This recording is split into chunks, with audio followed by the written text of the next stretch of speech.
welcome to What We Watch After Dark, a show about the movies me, Nathan, and my wife, Jenny, both watch a movie Saturday night, and right afterwards, I and her kind of critique it. We're hoping that this grows and stuff like that. If you have movie suggestions, we will be happy to take them. Tonight's movie was Harlem Nights. Directed by Eddie Murphy. It was written by Eddie Murphy, and he executive produced it. It had Richard Pryor, Red Fox, and of course there was Arsenio Hall. Really just any comedian from 1989, which is when the movie was released. I thought it was funny. I thought... in the title, when you read on it on HBO, it says comedy, suspenseful drama. And I felt all three of those, but I also felt them unequal. Yeah, I thought it'd be more funny. You think Eddie Murphy, you think he wrote it, he's starring in it, directed it. There's definitely some funny parts, but as a whole, bloody parts and stuff too.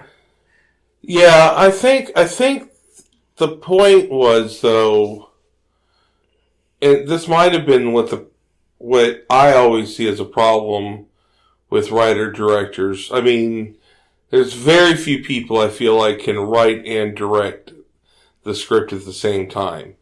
I believe that films are a team project that everybody has their part, and by letting go at some point, in this case, either with the script and letting somebody else direct you, or directing it and casting somebody, as quick, might have helped out a little bit on the focus. I think there was too many jobs there. It felt very... it was professional, don't get me wrong. It was professional, but it felt very like every shot has to be in because it's the most beautiful shot. And it's one of my biggest critiques for almost any movie. We could have cut about 30 minutes out of it at least.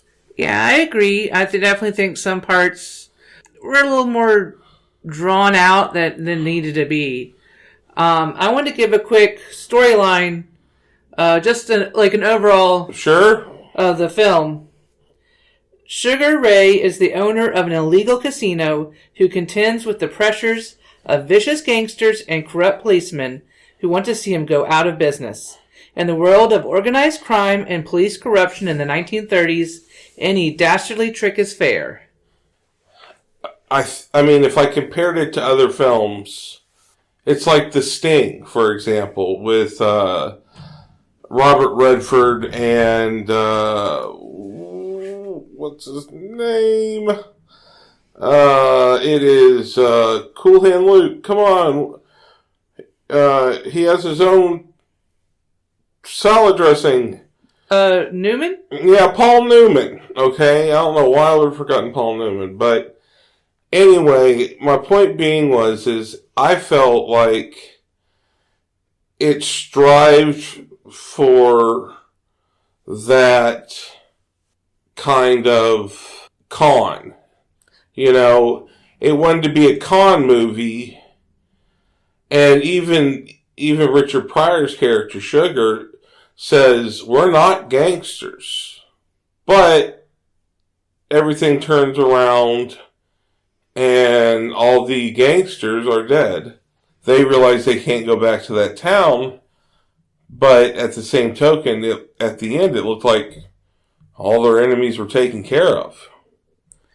Yeah, I like a good con movie, Ocean's 11 and whatnot, where, the audience is not fully let into the plan. So we're kind of going along with it like, oh, they hit this snafu, but then really it wasn't a snafu, it was all planned. I can appreciate that. I would say that was surprising. I didn't realize they were going to do this whole con, in the second half of the movie. But, wasn't as exciting. Right. I wonder how much of a script they had together on the set, because I really felt like the beginning of the movie was not as scripted as the rest of the movie. Yeah, it almost seemed kind of like, are they coming in and improvising this? I think that Eddie Murphy had some funny points. I thought, Richard Pryor, of course, who doesn't like Red Fox. The woman that played his, I guess, girlfriend slash, whatever, Della Reese played Vera. Now, I really liked her character, though. Oh, the lady who was over the girls? Yes, the madam. Mm-hmm. And because I love that Eddie Murphy's character quick shot off her pinky toe. Yeah, I can't even believe. I thought surely he wasn't going to do that. Yeah, well, I do like the pinky toe joke. I even like her beaten up. And really, if you think about it, I mean, I know she wasn't. I mean, I think the character was in her 50s, I would say. Yeah. Yeah. It's funny to see a older woman, like kick ass. That's funny. I mean. Yeah, and then she was limping the whole rest of the movie and had a cane and just made it part of her persona. Yeah.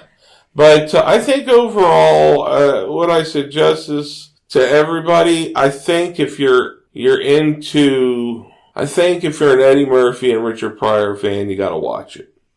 Definitely better for once the kids go to bed. But I think it had a lot of good one-liners in it. But that's just and it kind of felt like, but that was the whole movie. Yeah, it looks like he did some TV series. He did. Harlem Nights was 89, and he passed away in 95. That's 2005? 2005. Thank you. I'm sorry about that. He had a lot of TV credits after this movie.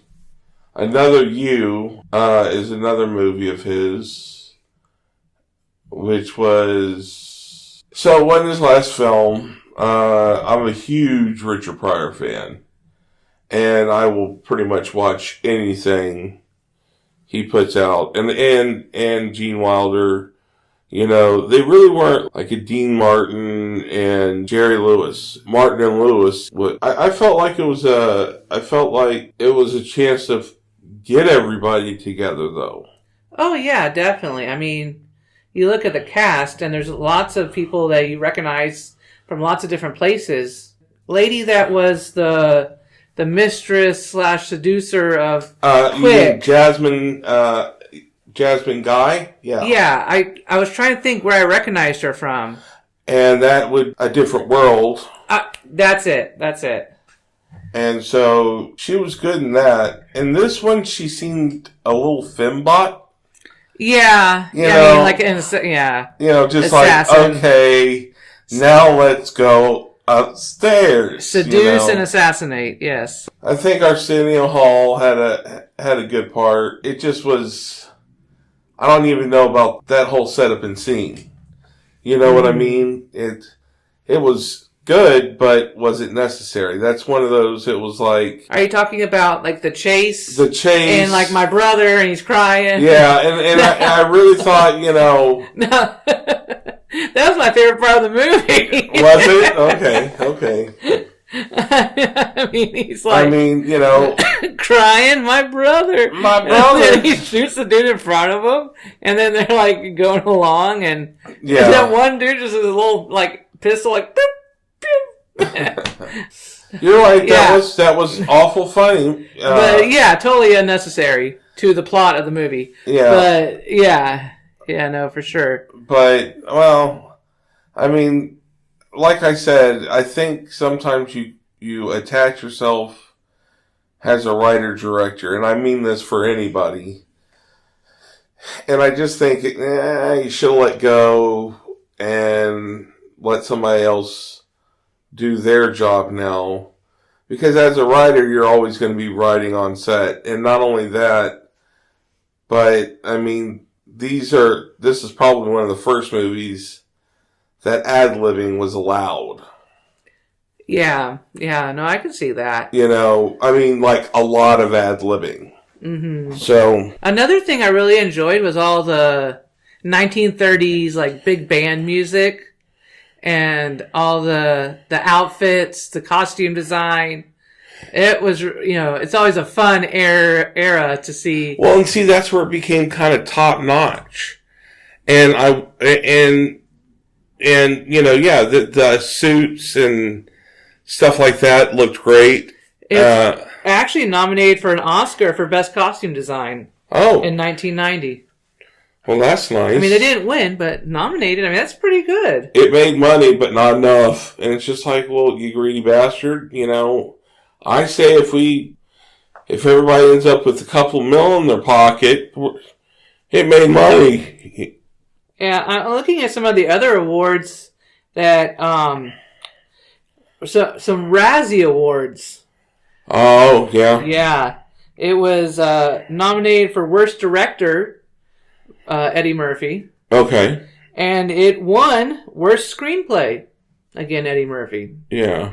So, it looks like, maybe the critics were kind of divided on this movie. But, I mean, if I had to give it a rating out of, say, 5 stars, I'd give it a 3. I don't think it's the worst movie I ever saw, but I don't think it's the best. What about you? I give it 3.5. I think a different edit of the film would have made it better. The timing was just off. But I don't think... I say 3.5 because this is one of those movies I have come back to. And I have watched again. So it's not like... But it's been so long since I've seen it, I don't remember the last time I saw it. So this is a fresh for me. Here's a little bit of trivia. It says, in his autobiography, Pryor, Convictions and Other Life Sentences, Richard Pryor states that he never connected with Eddie Murphy. People talked about how my work had influenced Eddie, and perhaps it did. But I always thought Eddie's comedy was mean. I used to say, Eddie, be a little nice, and that would piss him off. I finished Harlem Nights thinking that Eddie didn't like me. Isn't that interesting? That is interesting. Because, I mean, I thought they had good chemistry in the movie. I did. A definite mentor kind of relationship. Mm-hmm. I think some of that was Richard Pryor's paranoia. He snorted and smoked a lot of coke. Oh, well. Yeah. As I imagine back in the day, a lot of I think actors and people in Hollywood did. Yeah, I mean, he looked frail in this movie. Mm-hmm. Hard because I loved his stand-up. And I loved, it seemed like he was almost unbeatable there. Yeah. But this movie, it just had a slower pace to it than I think it needed. It says, despite its harsh critiques by film critics, it has become a cult classic over the years due to its humor and dialogue.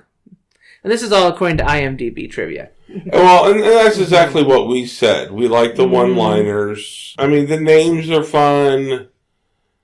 I get it. But I understand also why it gets a score the way it does. Yeah. And according to this, it says, fuck and its various derivatives are spoken 133 times. Mm. Like I said before, I guess somebody really gave a fuck about fuck. Lots of fucks and motherfuckers. Yeah, but I wonder what that comes up against in today's day and age. True. I mean, I think the word fuck's thrown around all over the place nowadays. I think all in all, would I recommend this to people to watch? Maybe, just depending on the person and whatnot. I don't think it's a movie for everybody. And I liked it, and I suggested it to my wife, so there you go. Well, that's the end for what we watch after dark. Yeah, what we watch after dark. Yeah, what we watch after dark. And we really appreciate y'all tuning in. The way we choose our films is we take suggestions and put them into a plastic egg, like a big one. And it's black for some reason, but it's ours. And we put our hand in, and there's all of them typed out, and we pull one out. And that's how we came up with Harlem Nights as our first show. So next week we will have a different film for us. I hope you liked it for the first show, and we'll talk to you soon. Thank you so much for listening.